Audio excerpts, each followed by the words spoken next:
200 साल से मस्जिद है, पुलिस स्टेशन बाद में आया तो मस्जिद को तोड़ने की नोटिस दी जाती है। 250 साल से मस्जिद है, रेलवे स्टेशन बाद में आया तो नोटिस दी जाती है मस्जिद को तोड़ने के लिए कि बीजेपी, आरएसएस और नरेंद्र मोदी की हुकूमत ने वक्फ तरमीमी कानून को लाने का एक ही मकसद है कि मुसलमानों से वक्फ की जायदादों को छीन लिया जाए। बताओ आज संभल की मस्जिद को किस बुनियाद पर शहीद कर दिया गया। मैं पुकार पुकार कर कह रहा था तो मजलिस के मुखालिफीन कह रहे थे कि असदुद्दीन ओवैसी जज्बाती तकरीर करता है। अरे वक्फ बा यूजर अगर है तो बताओ संभल की मस्जिद को किस बुनियाद पर तोड़ा गया। गंगा में कश्ती में रमजान के दिन में हमारे 14 मुस्लिम नौजवानों ने रोजा खोला, उन पर इल्जाम लगा दिया गया कि उन्होंने गोश्त खाकर हड्डियां गंगा नदी में फेंक दी। 2 महीने तक वो 14 मुस्लिम बच्चे जेल में थे। दिन पहले एक वीडियो आई कि कोई लोग कश्ती में बैठकर शराब भी पी रहे हैं, मुर्ग भी गोश्त पका रहे हैं। उनको पुलिस ने अरेस्ट किया और दूसरे दिन उनकी बेल हो गई। याद रखो, बीजेपी और आरएसएस को रोकने की जिम्मेदारी सिर्फ उत्तर प्रदेश के मुसलमानों की नहीं है, उत्तर प्रदेश के हर नागरिक की जिम्मेदारी है। मेरे अजीज दोस्तों और बुजुर्गों, आप जानते हैं कि उत्तर प्रदेश में आज क्या क्या क्या हो रहा है। आप बताइए कि 200 साल से मस्जिद है, पुलिस स्टेशन बाद में आया तो मस्जिद को तोड़ने की नोटिस दी जाती है। 250 साल से मस्जिद है, रेलवे स्टेशन बाद में आया तो नोटिस दी जाती है मस्जिद को तोड़ने के लिए। मैं भारत की पार्लियामेंट में खड़े होकर पुकार पुकार कर कह रहा था कि बीजेपी, आरएसएस और नरेंद्र मोदी की हुकूमत ने वक्फ तरमीमी कानून को लाने का एक ही मकसद है कि मुसलमानों से वक्फ की जायदादों को छीन लिया जाए, मस्जिदों को तब्दील कर दिया जाए या फिर मस्जिदों को हमसे छीन लिया जाए। बताओ आज संभल की मस्जिद को किस बुनियाद पर शहीद कर दिया गया। मैं पुकार पुकार कर कह रहा था तो मजलिस के मुखालिफीन कह रहे थे कि असदुद्दीन ओवैसी जज्बाती तकरीर करता है। अरे मैं कह रहा था कि वक्फ बा यूजर खत्म हो जाएगा तो नादान कह रहे थे नहीं नहीं वक्फ बा यूजर रहेगा। अरे वक्फ बा यूजर अगर है तो बताओ संभल की मस्जिद को किस बुनियाद पर तोड़ा गया। अगर वक्फ बा यूजर कानून में है तो फिर नोटिस किस बुनियाद पर मीरठ और दीगर जगहों पर मस्जिदों को दी जा रही है। मेरे अजीज दोस्तों और बुजुर्गों, याद रखो, फिरका परस्ती से मुकाबला अगर करना है तो जमहूरी तरीके से करना है। हमको कानून को अपने हाथ में नहीं लेना है। मैं नहीं चाहता कि कोई नौजवान अपनी जान की बाजी लगा दे और मैं नौजवानों से कह रहा हूं कि अल्लाह तुम्हारे जज्बे को सलामत रखे और अगर जिस दिन जरूरत पड़ेगी जान की बाजी लगाने के लिए तो इंशाअल्लाह ताला पहले असदुद्दीन ओवैसी अपनी जान को आपके इत्तेहाद और आपके वक़ार के लिए कुर्बान कर देगा। मगर नौजवानों, ये हाल आज हम देख रहे हैं कि कैसे उत्तर प्रदेश में एक ही समुदाय को टारगेट किया जा रहा है। गंगा में कश्ती में रमजान के दिन में हमारे 14 मुस्लिम नौजवानों ने रोजा खोला, उन पर इल्जाम लगा दिया गया कि उन्होंने गोश्त खाकर हड्डियां गंगा नदी में फेंक दी। 2 महीने तक वो 14 मुस्लिम बच्चे जेल में थे, 2 महीने तक जेल में थे। कितने ये नाम निहाद सेकुलर पार्टी के नेताओं ने अपनी आवाज उठाई, अपनी जबान को जुम्बिश दी, सब गूंगे बनकर बैठ गए। एक दीवाना मजलिस का वैसी पुकार रहा था ये बच्चों पे जुल्म हुआ है, जुल्म हुआ है।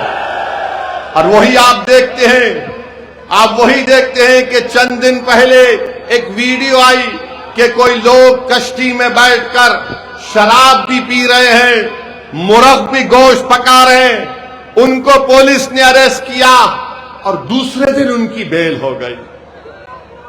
दूसरे दिन उनकी बेल हो गई। बताओ, कानून के इस्तेमाल में भी इस तरह का इम्तियाज होता है? कानून के इस्तेमाल में भी नरमी दिखाई जाती है। जो मुसलमान थे वो 2 महीने जेल में थे बच्चे, और जो मुसलमान नहीं थे 24 घंटे के अंदर उनको बेल मिल जाती है। बताओ, ये खुली फिरका परस्ती भाजपा और आरएसएस की और योगी आदित्यनाथ की नहीं है तो फिर किसकी है बताइए आप? 24 घंटे में बेल हो गई और वो बच्चे 14 दिन तक जेल की सलाखों में परेशान रहे। पूरा रमजान वहां पर गुजार दिया, ईद वहीं पर गुजार दी। मेरे अजीज दोस्तों और बुजुर्गों, ये नाम निहाद सेकुलर पार्टी के कायदीन गूंगे बनकर ये सब तमाशा देख रहे थे। मेरे अजीज दोस्तों और बुजुर्गों, मेरी आपसे गुजारिश है कि आप इन बात पर गौर फरमाइए। याद रखिए, जब आप यहां से उठकर अपने घर को जाएंगे, मेरी आपसे ये गुजारिश है कि तुम यहां से एक फिक्र लेकर उठो, तुम यहां से एक सोच लेकर उठो, ताकि वो फिक्र और सोच तुम्हारे दिलो दिमाग में एक इनकलाबी तब्दीली को पैदा कर दे।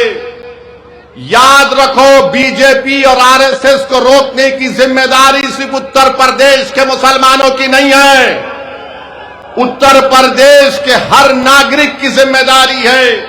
अब चुनाव आ रहा है और जैसा हमारा भाषण खत्म होगा, हमारे दोस्त टीवी पर जाकर जो हमसे बेइंतहा इतनी मोहब्बत करते कि अपने घर में अपने बुजुर्गों से नहीं करते हो, इसी से करते हैं, और टीवी चैनल पर बैठकर बोलेंगे ये हमारे वोट को डिवाइड करने आ रहा है।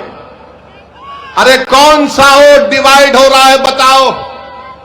कौन सा वोट डिवाइड हो रहा है बताओ? कैसे बीजेपी चुनाव पे चुनाव जीत कर जा रही है?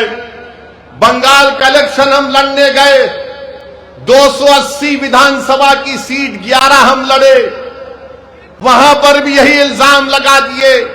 और जब ममता बनर्जी हार गई और हारने के 10 दिन के अंदर उनके 20 सांसद बीजेपी मोदी अमित शाह के साथ बैठकर चाय पी रहे हैं। उन सांसद में वो भी लोग थे जो दिन रात मुझे गाली देते थे, आज वो मोदी अमित शाह के साथ बैठकर चाय पी रहे हैं। बताओ, क्या तुम्हारी जबानें खामोश क्यों हैं? कैसे चले गए मोदी अमित शाह बीजेपी के पास? वो 60 विधायक भाग गए ममता के। मैं पुकार पुकार कर कह रहा था कि बंगाल के मुसलमानों से ममता बनर्जी ने धोखा दिया उनको। मैं आदादो शुमार पेश करता रहा और आज भी पेश कर सकता हूं। ममता बनर्जी ने मुसलमानों के लिए कुछ नहीं किया सिवाय नाटक के कि ईद के दिन ईदगाह के सामने आकर सर पर कपड़ा डालकर हाथ ऐसा करके दुआ करके ये बताना कि देखो मैं तुम्हारी हमदर्द हूं। अरे हमदर्द अगर है तो गरीबी का खात्मा क्यों नहीं हुआ? हमदर्द अगर है तो हमारी बहनें जो मालदा मुर्शिदाबाद में 900,000 रुपये लेकर 1000 बीड़ी बनाती है, मेरे भाई याद रखिए, अब आपकी जिम्मेदारी है कि आप मुत्तहदा तौर पर अपने वोट का सही इस्तेमाल करें। यहां पर आपने देखा कि 3 मर्तबा आपने समाजवादी पार्टी के तस्लीम साहब को आपने तस्लीम किया। तस्लीम साहब को आपने तस्लीम किया, मगर ये ऐसे तस्लीम साहब हैं जिन्होंने नजीबाबाद की जनता को तस्लीम नहीं किया, मुस्तरद किया। हम साल में 2 मर्तबा चांद देखकर हमारे उलमा ईद का ऐलान करते हैं। ये ऐसा चांद है जो 5 साल में एक मर्तबा नजर आता है। और आपने बीजेपी के डर से उनको वोट दिया तो तस्लीम साहब ने समझ लिया कि मुझे नजीबाबाद में कुछ काम करने की जरूरत नहीं है, मैं बीजेपी का नाम लेके डराऊंगा तो लोग मुझे तस्लीम कर लेंगे। सुन लो तस्लीम साहब, अब नजीबाबाद की जनता मजलिस इत्तेहादुल मुस्लिमीन को तस्लीम करेगी और कबूल करेगी। क्योंकि आपने तो कोई काम ही नहीं किया। आपसे कहा गया रोड का काम करवाओ, तो आपने कह दिया मैंने रोड के काम को रुका दिया। आपने कहा कि मैंने रोड के काम को रुका दिया। गवर्नमेंट गर्ल्स का इंटर कॉलेज नहीं है, मेडिकल कॉलेज मंजूर हुआ, तस्लीम साहब सोते रहे, वो कॉलेज कहीं और चला गया। एक बाईपास जो आजाद चौक, झंडा चौक से हरिद्वार तक जाता है, इन्होंने कहा कि मैंने इसके काम को रुकवा दिया। क्यों रुकवाया भाई? आपके पेट में दर्द हो रहा था तस्लीम साहब, जो आपने इस काम को रुका दिया। कोई विधायक ऐसा भी होता है कि काम को रुका देगा, मगर तस्लीम साहब को लगता है कि भाजपा का डर दिखाओ और इन लोगों को वोट हासिल कर लो।